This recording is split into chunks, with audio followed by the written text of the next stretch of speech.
I'm Dr. Deb Butler, and you are listening to Thinner Peace and Menopause and Beyond. This is episode number 542. Stay tuned.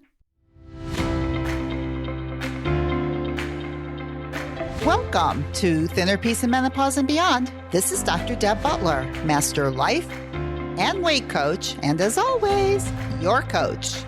If you're a woman and you're smart and you're successful and you've been struggling with weight your whole life, and now menopause is making it harder than ever, and you are ready to make this the last time you ever have to go on a diet again, then this podcast is for you. Stay tuned.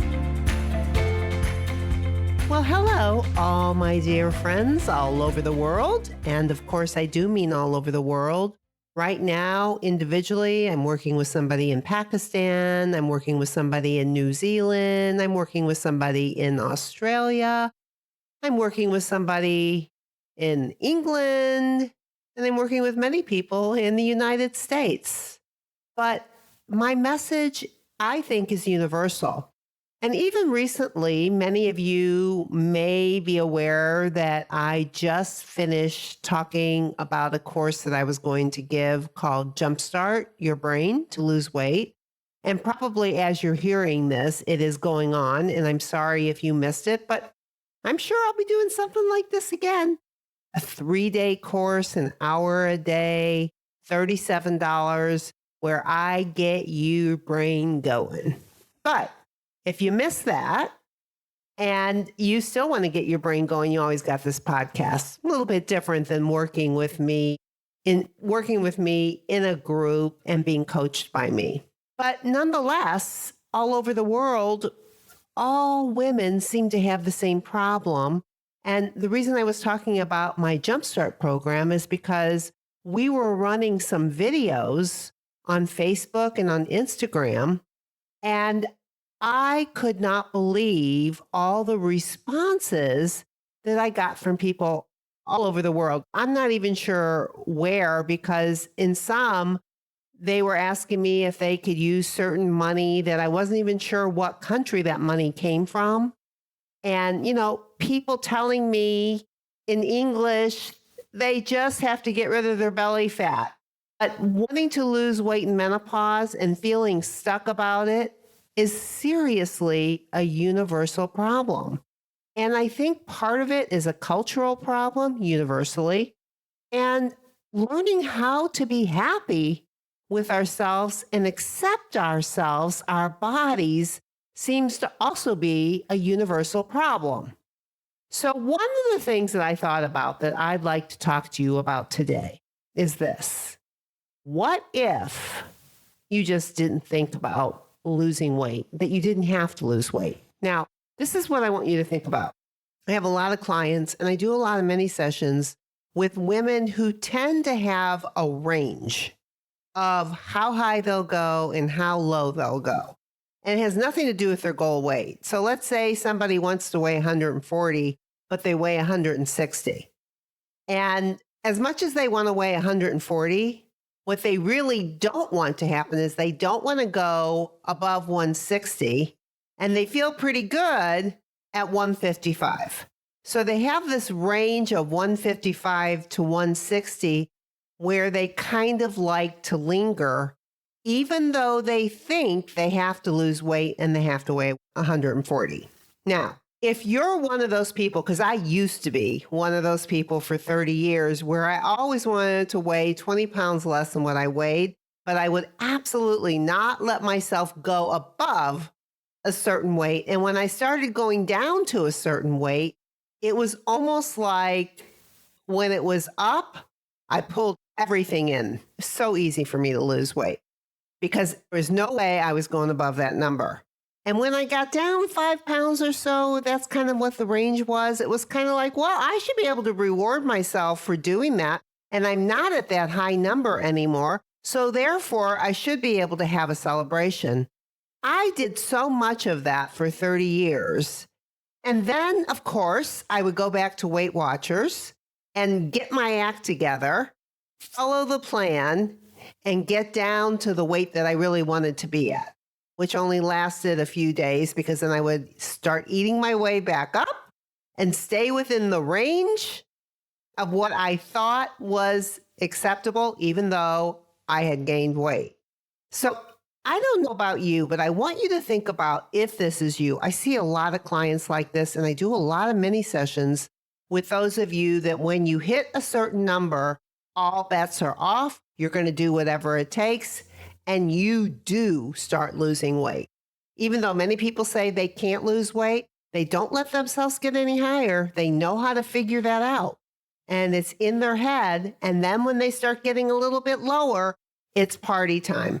Nowhere near the goal weight, but it's a game the brain plays and you're playing along with it. And you're thinking that you just can't lose weight. But actually, you've trained your brain not to let you lose weight because there is an acceptable number that has nothing to do with your goal weight. But acceptable meaning you're not at that high number anymore, so therefore you can let it out a little bit and you don't have to pay attention. Now, this is what I want to offer you, and I'm saying for the next week to the next month. I want to offer you some freedom.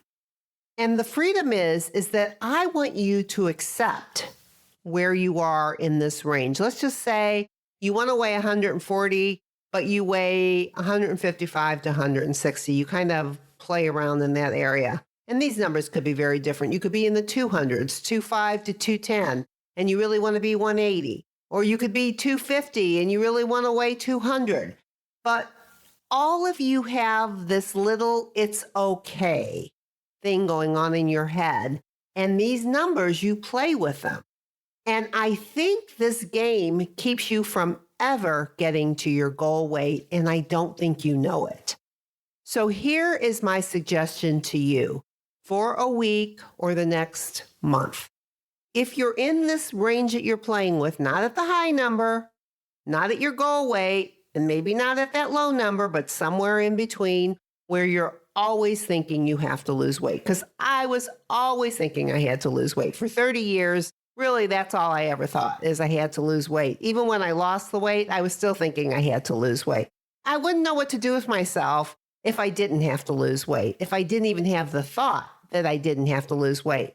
And I think a lot of you who have been doing this for a long time are playing this game and don't even know it. You've trained your brain so much that it tricks you into believing you can't lose weight. Now, if you've been playing this game, and I do call it a game for most of your life, for me, I started at 12, stopped at about 55. Then when you get into menopause, this game is harder to play.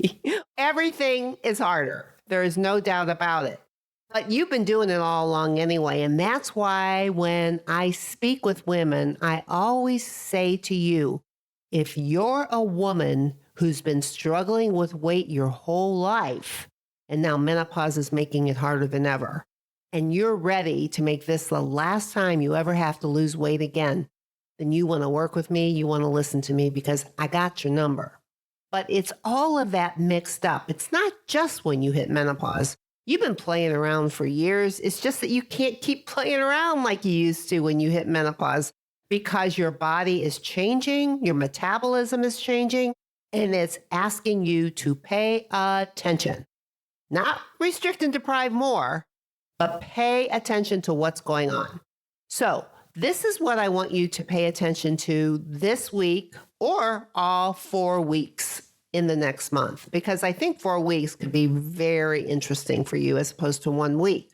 But even if you just do this for 1 week, is that whatever weight you're at, you decide it's okay and you accept it. Now, I know even if you want to lose weight, I want you to accept it. And the goal is for the next week, the next 2 weeks, the next month is to stay at that number, whatever that number is. It's like, what would it be like not to have to think you have to lose weight, but you do have to think I have to pay attention. And that's where you come in with using my tools. It's just that your thought process is, I don't have to lose weight. I have to pay attention. I want to be connected to my body. And so then you start using like my 4 major tools.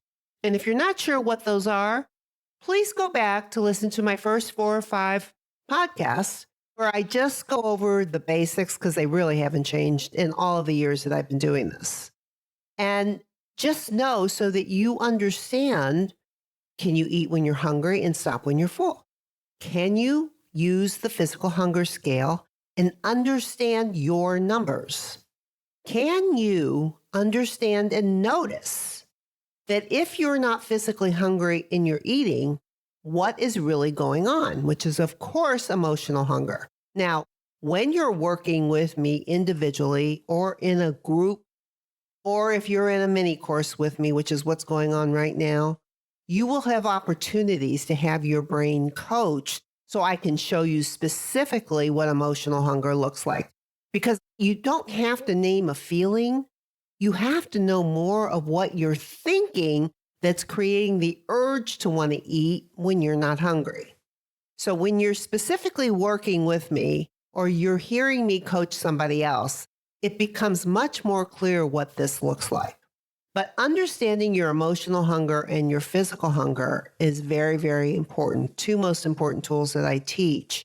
And the actual food journaling that goes along with this, which of course you can always get by going to drdebbutler.com/change, CHANGE. And you can get a copy of my little companion book that has the major tools that I teach that I go over in my first 4 or 5 podcasts. And what I'm saying to you is take away the need to lose weight and really start beefing up your thinking about, I just want to be more connected to my body. I don't need to lose weight. It's like it is an epiphany to think you don't need to lose weight. Because many of you go around for years and years and years telling yourself how you have to lose weight, but you stay within this range all the time. Like you'll never go any higher than a certain number. And as soon as you start going down a little bit lower, your brain says, let's party, let's eat. A lot of fog eating, a lot of joy fog eating going on when you start getting down in that number. And when that number is up in the high end, that's usually when, if you're paying attention to my tools, you might get very, very specific about what your hunger scale looks like, get really specific about food journaling. But as soon as that number starts dropping, watch what your brain does. Now, what I'm saying here is all you have to do is stay the same. I mean, to me, it's like freeing. You don't have to lose any more weight. You don't have to get down to your goal weight. All you have to do is stay the same and watch how your brain messes with you with these few numbers. Let's have a party. Oh my God, you're terrible. You're a fat pig. Oh my God, what's happening? You're going to lose it. You can't control yourself. And you're like a ping pong ball going back and forth. Nowhere close to your goal weight. But I think this is the way you can get to your goal weight, is if you can become at peace and acceptance with where you are and learn to do all the connections and the mindfulness that I'm talking about without the need to lose weight. And what might happen is you might even start losing weight, but then you have to watch your brain about what it does about the scale, because I do a lot of work with the scale because of how your brain messes with the number on the scale and either tells you it's too slow, or, oh my God, you're sick, or, oh my gosh, you're never going to do it, or all the things that your brain reports on the number of the scale that slows everything down or makes you feel like you can't do it. Now, all of this is in all of my programs when you're working with me individually or in a group. But if you never do that with me, listen up. This is an opportunity for you to start right now with, I don't have to lose any weight. I have to get connected to my body. It's more important for me to get connected to my body and understand what's going on, and understand what's going on with me, and understand what's going on in my emotional life than it is to lose weight. I don't have to lose weight. I'm fine for now. I'm fine for now. I think your body and your brain are almost going to get confused, but it's also a sense of freedom. This does not mean you go out and eat whatever you want and disconnect. This means you do more of what I tell you to do, not less. It's just the goal isn't to lose weight. Okay, so I really want you to try that this week because I don't think I've ever mentioned this on this podcast before. And I think I might include it. I might start working with it even as a tool because I see it so often how women control their weight with these numbers without ever getting close to their goal weight. But always saying how they have to lose weight, always saying how they can't do it, when they're the ones that are stopping themselves because they're messing around up in this upper range and making it seem like it's okay, and then telling themselves it's not, but it is, but it isn't, but it is, but it isn't. But boy, you get up in that high number, and boy, do you stop it. That is the way to get to your goal weight. You just have to stop messing around with that messy game that you've been doing. So I want you to try that this week or this month. And then I would love to hear from you. You can write me at drdeb@drdebbutler.com and tell me what this experience is like for you. Because what most of my clients have said to me is, I'm afraid I'll just go off the rails. And what I say to them and what I'm going to say to you, you go off the rails anyway. It doesn't matter. Your number starts getting a little lower, you're off. Your number gets a little higher, you're on. What if it didn't matter? All that mattered is that you got more connected to your body and you could see it and feel it, and you're willing to work it out with yourself. These emotions, these thoughts that are calling you, that are telling you to do things that you don't want to be doing, but you don't question them. So it starts with acceptance. I don't even have to lose weight. All I have to do is get more connected to my body. That's all I have to do. And when you're in menopause, getting more connected to your body, it might mean, what is it like to balance your hormones? Your hormones need to be balanced. You need to see a certain physician that can help you do that. There's all different ways to do it. It could sound confusing. But most of you know what is acceptable for you to do and what isn't when it comes to that. Or maybe you're more into naturopath and you want more supplementation. Or maybe you're more into what would it take to eat. Let me tell you what. When I do the no flour, no sugar experiment in my big program that I do in my individual program or my group program, which we don't incorporate until the middle of it, and it's an experiment. It's not something you do for the rest of your life. A lot of people's symptoms of menopause start changing just by what they're eating. Is it what you're eating? Do you need a supplement? Do you need blood work? What is going on with your body? Menopause is a time where your body is saying, do something. And if you can figure it out now, you are on the road, on a path to aging in a way that is positive because you're willing to take care of your body and you're willing to listen to it. And, when you're tired, I know so many women, high achievers, brilliant, successful women that are known for pushing themselves. How do I know that? I coach a lot of them. I was one of them. I still am one of them. I can feel so tired and I can be coming home in my car. And I know I've told you this before. And I think, I could just stop at Trader Joe's and get a few things. Or, I have no energy left. My body is saying, go home. And sometimes I just want to push it. That is not connecting to your body. If you're one of those pushers, this would be the week to 4 weeks to start paying attention to that. What's it like not to push your body? What's it like to put yourself to bed when you're tired? What's it like to eat when you're hungry? What's it like to stop when you're full? What's it like to deal with your emotions that you feel in your body and not fill them up with food without the need to lose weight? There's nothing wrong with you. Okay, you got to let me know about that. I can't wait. And also, in another week or a week and a half, my group program is going to open up again. And if this is something that you're wanting to do, stay tuned, watch your emails, listen to the podcast.